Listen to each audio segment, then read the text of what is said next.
आपके अकॉर्डिंग अभी बच्चे ऑस्ट्रेलिया के लिए अप्लाई करें कि ना?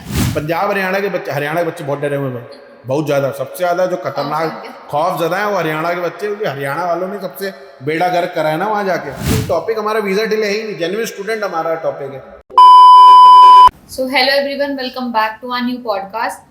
तो आज हम अर्पित सर से बात करेंगे और जानेंगे कि ऑस्ट्रेलिया का क्या वीज़ा करंट रेट चल रहा है अभी, और इसी के साथ साथ जो हमारे रिस्पेक्टेड प्राइम मिनिस्टर हैं नरेंद्र मोदी जी, उनकी अभी रिसेंट विजिट थी ऑस्ट्रेलिया को लेकर, और इसी के साथ एक लिस्ट शेयर हुई है, दैट इज़ प्रायोरिटी लिस्ट। तो उस सभी की आज हम बात करेंगे और जानेंगे कि ऑस्ट्रेलिया का एक्चुअल में सिनेरियो भी क्या है। हेलो सर, कैसे हैं आप? बहुत बढ़िया जी, बहुत बढ़िया। ठीक है सर, तो मैंने आपको बता ही दिया कि आज हम नरेंद्र मोदी जी की बात करेंगे। मोदी जी की बात तो हम बात करते हैं। देखो, जो विजिट है प्राइम मिनिस्टर की, उसमें एक्सटर्नल अफेयर मिनिस्टर ने भी बयान दिया था कि हम बात करेंगे कि वीज़ा डिलेज के बारे में। देखो, वीज़ा डिलेज तो है ही नहीं, टॉपिक हमारा वीज़ा डिले है ही नहीं, जेन्युइन स्टूडेंट हमारा टॉपिक है। ठीक है, तो उनकी जो भी स्पीच, एक स्पीच उन्होंने पहले दी थी, जो जाने के पहले स्पीच आई थी, मेरे ख्याल से एक हफ्ता पहले, उसके रिगार्डिंग में हमने एक वीडियो बना के डाला था, जो उनका स्पीच आई थी। उसके बाद एक वीडियो हमने आज भी अपने इंस्टाग्राम हैंडल और बाकी सोशल मीडिया हैंडल पे डाला है कि उन्होंने क्या कंसर्न रेज करें, और जो उनको इंफॉर्मेशन मिली है from the side of the officials of Australian embassy बोल लो या फिर अथॉरिटीज़ बोल लो कि साइंस आर पॉजिटिव। बट हमेशा मैं उनके जो स्टेटमेंट होती है ना, उसमें एक वीज़ा डिले की बात वो करते हैं, और मैं बताना चाहूँगा वीज़ा डिले है ही नहीं। वीज़ा डिले तो तब होता ना जब हमारे पहले तो वीज़ा 90 दिन में नहीं आ रहे थे, उन्होंने कम करके वो 4 हफ्ते कर दिया। हमारा क्या है यार, वीज़ा आप दो 20 दिन बाद, या वीज़ा दो 25 दिन बाद, वीज़ा दो 2 महीने बाद। बच्चा कह रहा है हमें 2 महीने बाद दो, पर कम से कम आउटकम पॉजिटिव तो दो। जेन्युइन स्टूडेंट का वीज़ा नहीं आ रहा है, ये प्रॉब्लम थी। बट जो स्पीच है उससे ये पता चल रहा है कि they have discussed about the situation of the genuine student and we are positive with in, I think. देखो, विजिट हुई है तो देखो, मन में मेरे कुछ और चल रहा है, पर मैं वो बोलूंगा नहीं, शायद मैं अभी बोल भी दूं। बट हो सकता है चीज़ें पॉजिटिव हो, होपफुल है, होपफुल रहना भी चाहिए कि चीज़ें पॉजिटिव हो जाए, क्योंकि उन्होंने बोला है कि जेन्युइन स्टूडेंट वीज़ा आएंगे। बट ऐसा जरूरी नहीं है कि जो मीटिंग हुई होगी उसमें प्रधानमंत्री जी ने ये अपने भाषण, जो भी उनकी बात हुई होगी, श्योरिटी नहीं है इस चीज़ की। कोई ऐसा है नहीं, ऐसा नहीं है कि मोदी जी विजिट करके आए तो कल से वीज़ा आने शुरू हो जाएंगे, ऐसा नहीं होगा भाई। हाँ, जेन्युइन स्टूडेंट होंगे तो हम होपफुल रह सकते हैं कि फ्यूचर सिनेरियो अच्छा रहेगा, क्योंकि अभी सीट एलोकेशन भी हो रखी है, तो उसके बारे में डिस्कस करेंगे। तो चलिए सर, ये तो आपने बात कर दी माननीय नरेंद्र मोदी जी जी जी, ठीक है।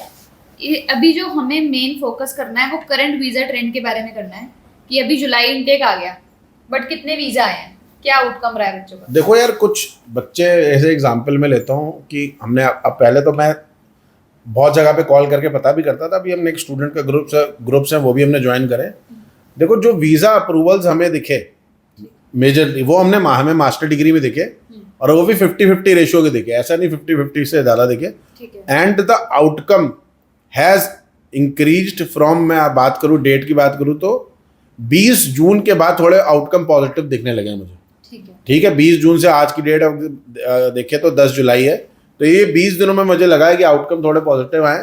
फिर भी मैं बोलूँगा मोर देन 50% का रेशियो नहीं है, पर 50% मैंने देखा कि from the other parts of the country as well. जैसे कुछ बच्चे गुजरात के थे, कुछ बच्चे सूरत के थे, कुछ बच्चे सूरत तो गुजरात में ही आता है, फिर भी चलो, कुछ बच्चे गुजरात के थे, कुछ बच्चे मुंबई पुणे के भी थे, वहाँ के बच्चों के अप्रूवल आए, कुछ साउथ के बच्चों के भी अप्रूवल आए वो ग्रुप्स में भी। इसके अलावा जो मेरे दोस्त लोग काम करते हैं उन्होंने जम्मू के बच्चों के बारे में अप्रूवल बताया, कुछ बच्चे चंडीगढ़ के थे, उनके भी। देखो, इसके साथ साथ जो अप्रूवल की कहानी है ना, मैंने रिफ्यूज़ल की भी सुन रखी है।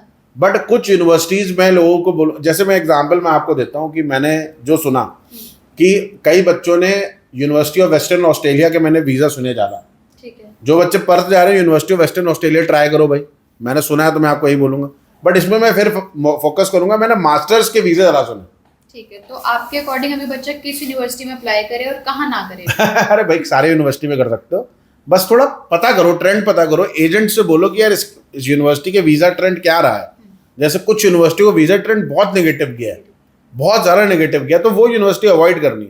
जैसे अभी मैंने यूनिवर्सिटी ऑफ वेस्टर्न ऑस्ट्रेलिया, अब ऐसा नहीं है यूनिवर्सिटी ऑफ वेस्टर्न ऑस्ट्रेलिया के सारे बच्चों के वीज़ा ही आ गए होंगे, कुछ बच्चे ऐसे भी होंगे जिनको नेगेटिव आउटकम आया होगा वहाँ का, बट फिर भी मैंने जो सुना मुझे वो पॉजिटिव लगा। और ऐसे ही वेस्टर्न ऑस्ट्रेलिया के साथ साथ कर्टिन यूनिवर्सिटी का भी मैंने सुना कि अच्छा गया है। जो बच्चे अभी रिसेंटली मेरे पास एक दो इंक्वायरी आई तो बच्चे कह रहे हैं हम सर G8 ट्राई करेंगे। मैंने भी उनको बोला हाँ G8 ट्राई करो भाई, G8 ट्राई करो, बट हाँ यूनिवर्सिटी ऑफ पता नहीं, अब देखो मैं G8 यूनिवर्सिटीज़ को मैं भी टारगेट कर रहा हूँ, मैं भी चाहता हूँ बच्चे उसमें पढ़ो, पर university of Adelaide is also in G8, Adelaide university, उसके भी मैंने देखे कि वीज़ा आउटकम 50-50 से कम ही रहा, मतलब रिफ्यूज़ल मैंने सुन लिया थोड़े। तो ऐसा नहीं है कि G8 अप्लाई करोगे तो वीज़ा आ ही जाएगा, और ओवरऑल प्रोफाइल में मतलब बहुत अच्छी करके करेंगे तो मेरे ख्याल से अच्छी प्रोफाइल है, थोड़ा वेट करो, आप थोड़ा टाइम लो, थोड़े दिनों बाद फाइल लॉन्चमेंट करो, होपफुली वीज़ा अगले 5-6 महीनों में या 4 महीनों में मुझे उम्मीद है कि वीज़ा आउटकम पॉजिटिव हो जाएगा टुवर्ड जेन्युइन स्टूडेंट, इनके पास सब कुछ है, क्योंकि यूनिवर्सिटीज़ ने ही GT क्राइटेरिया इतना स्ट्रिक्ट कर दिया है। जब GT क्राइटेरिया इतना स्ट्रिक्ट हो गया तो धीरे धीरे एम्बेसी भी, अब मैं अभी बाद में आ जाऊँगा ना कोटे पे भी बच्चे, क्योंकि उन्होंने कोटा फिक्स किया है, प्रायोरिटी लिस्ट भी निकाली, अब भाई सीट तो भरोगे ना, कितनी सीटें नहीं, पिछले साल भी सीटें नहीं भरी, इस बार भी सीटें नहीं भरोगे, कुछ तो एलोकेट करेंगे। हाँ जी हाँ जी हाँ जी, तो as per the allocated list जो भी आई है, हाँ जी हाँ जी, उसके अकॉर्डिंग अभी यूनिवर्सिटीज को प्रायोरिटी 1, प्रायोरिटी 2, प्रायोरिटी 3 में रखा गया है। हाँ जी हाँ जी। एक और भी चीज़ है जो जैसे होता है ना कि वो अनाउंस करते हैं कि number of seat of allocation, तो उनका जो पहले नंबर था जो 2,95,000 था उन्होंने वही रखा है। इसमें हायर एजुकेशन को 1,90,000 के आसपास सीटें मिली है, और उसमें पब्लिक यूनिवर्सिटीज को 1,61,000 के अराउंड सीटें मिली है।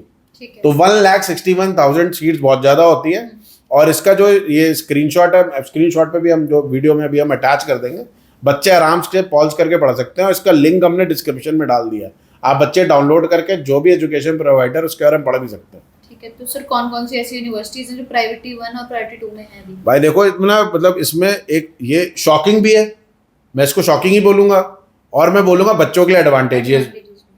सारी यूनिवर्सिटियाँ प्रायोरिटी 1 में ही है, मतलब सबके वीज़ा जल्दी आएंगे, बस 4 यूनिवर्सिटियाँ हैं, मोनाश university, university of Melbourne, university of Sydney और UNSW, इनको प्रायोरिटी 2 में दिया गया, मतलब इनकी 80% सीटें फुल हो गई जो कोटा एलोकेट हुआ था, बाकियों की सीटें एलोकेट मतलब बाकियों की सीटें फुल ही नहीं हुई हैं। तो this is a golden chance कि बच्चे अप्लाई करें, बट मैं फिर बच्चों को बोलूँगा भैया लिस्ट मैंने फिर अटैच, ये जो PDF है हम इस वीडियो में पूरा लगा दे रहे हैं, बच्चे आराम से पढ़ सकते हैं, इसमें जितनी भी डिटेल चाहे डिटेल ले सकते हैं, है ना, और पब्लिक डोमेन में अवेलेबल, हमने भी पब्लिक डोमेन से उठाया है, ठीक है, प्रिज्म के वेबसाइट से मिलती है, और इसको देख के अगर अप्लाई करेंगे तो ज़्यादा बेटर रहेगा। ठीक है। तो सर प्रायोरिटी 1 और प्रायोरिटी 2 का क्या इम्पैक्ट पड़ेगा वीजा के ऊपर? देखो जो वीज़ा पे इम्पैक्ट नहीं पड़ता, वीज़ा आउटकम कितने दिन में आएगा ये इंपॉर्टेंट है। अब प्रायोरिटी 1 में है तो उनका आउटकम वो विदिन 4 वीक्स आ जाएगा, ठीक है, ये क्राइटेरिया है। अब प्रायोरिटी 2 में कैसे जाती है, प्रायोरिटी 2 में मतलब जिनकी 80% सीटें फुल हो गई हैं और बाकी 20% कोटा ही अवेलेबल है, तो वो प्रायोरिटी 2 में होती है, उनका भी विदिन 6 वीक्स और 7 वीक्स के अंदर आउटकम आ जाता है। मतलब 5 से 8 हफ्ते मान लो। हाँ 8 हफ्ते मैक्सिमम है, उसके जल्दी आ जाता है, इससे डिले नहीं होता। और कोई भी प्रायोरिटी 3 में नहीं है तो 3 डिस्कस ही मत करो भैया, 1-2 में के अंदर ही रहो। और उम्मीद ये है कि भाई देखो मैं भी उम्मीद करता हूँ कि क्योंकि अब इतना ज़्यादा इन्होंने पुश कर दिया ना उस वीज़ा को, तो मार्केट में जो ये बच्चे थे जो मैं कहूँगा इनजेन्युइन एजेंट्स और इनजेन्युइन स्टूडेंट्स भी, ठीक है। वो गायब हो गए, इंक्वायरी नहीं है, एजेंट तो गायब है, स्टूडेंट भी गायब हो चुका है। तो अब क्रीम बच्चे बचेंगे। अब जो बच्चों के संग गलत किया एम्बेसी ने या फिर गलत हो गया, एम्बेसी फीस खा गई एम्बेसी, मैं तो खुद बोलता हूँ एम्बेसी फीस जो इन्होंने भी रिसेंटली बढ़ाई है 2,000 से 2,500 करी है, मैं कह रहा हूँ भाई इतनी एम्बेसी फीस भर के भी बच्चे को क्या मिल रहा है, कुछ भी नहीं मिल रहा। जेन्युइन स्टूडेंट का भी रिफ्यूजल आ रहा है। ये पॉइंट है डिस्कशन का, जो हमारे मिनिस्टर गए थे ना उनको ये पॉइंट डिस्कस करने चाहिए थे। इतनी भर भर के एम्बेसी फीस ले लो, कहाँ किसी भी, मैं आपको बताऊंगा कंट्री की इतनी एम्बेसी फीस है ही नहीं। इतनी का इतने में भैया 25 बच्चों की फीस भर जाएगी, कई कई जगह पे तो इतनी भी कम फीस है। तो इतनी ज्यादा एम्बेसी फीस लेने के बाद भी आपने रिफ्यूजल लेटर एक ही जैसा देना है सारे स्टूडेंट को, तो फायदा ही नहीं है। डॉक्यूमेंट चेक कर रहे हो, पता नहीं क्या चेक कर रहे हो। जब बच्चे 1-1 करोड़ के फंड लगा रहे हैं, उनके भी वीजा नहीं आ रहा, उनकी एनुअल इनकम भी अच्छी है, they have a travel history of other countries including Australia as well, तो उससे ज्यादा क्या चाहिए बच्चे आपको। वो डिस्कस करने का पॉइंट था जो हमारे एक्सटर्नल अफेयर मिनिस्टर ने या फिर जो भी हमारे अथॉरिटी थे, कंसर्न अथॉरिटी ने, वो उन्होंने पता नहीं डिस्कस करी नहीं करी। अगर डिस्कस करी तो उन्होंने प्रेस कॉन्फ्रेंस में ये डिस्कशन नहीं बताया। सर आपके अकॉर्डिंग अभी बच्चे ऑस्ट्रेलिया के लिए अप्लाई करें कि ना करें? देखो जो मास्टर्स के बच्चे एस्पिरेंट है, मैं उनको बोलूंगा कि भाई अप्लाई करो आप, है ना, और होपफुल रहो। कई बच्चे जो साउथ पार्ट के हैं वो अप्लाई कर रहे हैं, जो बच्चे जम्मू के वो भी अप्लाई करो भाई, जम्मू का आउटकम पॉजिटिव आ रहे हैं, ये मुझे इन्फॉर्मेशन है। पंजाब हरियाणा के बच्चे बहुत डरे हुए भाई, बहुत ज्यादा, सबसे ज्यादा जो खतरनाक खौफ खौफ ज्यादा है वो हरियाणा के बच्चे, क्योंकि हरियाणा वालों ने सबसे बेड़ा गर्क करा है ना वहां जाके। तो अब भाई खौफ ज्यादा भी आप देखो, जिनका जैसी करनी वैसी भरनी, आप यही सोच लो, है ना। तो हरियाणा वाले बच्चे अगर खौफ ज्यादा हैं तो खौफ ज्यादा रहो, थोड़े दिनों में आउटकम पॉजिटिव होंगे और धीरे धीरे हमें पता चलने लगेगा कि कौन सी यूनिवर्सिटी के कौन से आउटकम पॉजिटिव आ रहे हैं, हम उसको टारगेट कर करके आगे बढ़ेंगे। बट मेरा ये मानना है कि धीरे धीरे ऐसा हो सकता है कि बहुत स्ट्रिक्ट रूल आए, कोर्स चेंज को लेके, कोचिंग को लेके बहुत स्ट्रिक्ट एक्शन लिए जाएंगे। और एक्शन ऐसे नहीं होंगे कि करंट स्टूडेंट मिलेंगे, जो पास स्टूडेंट है ना उनके पे लिए जाएंगे, तो करंट स्टूडेंट को वैसे ही सबक आ जाएगा। और यही तरीके से जो उनकी एजुकेशन है वो रिवाइव हो सकती है, और रिवाइव होना बहुत जरूरी है। So thank you so much sir. तो स्टूडेंट, अगर आप भी अप्लाई करना चाहते हैं ऑस्ट्रेलियन स्टडी वीज़ा के लिए, तो हमारी टीम को कांटेक्ट करें, नीचे दिए गए नंबर पर कांटेक्ट करें। और इसी के साथ साथ still we can hope and wait for the best. हाँ जी, हाँ जी।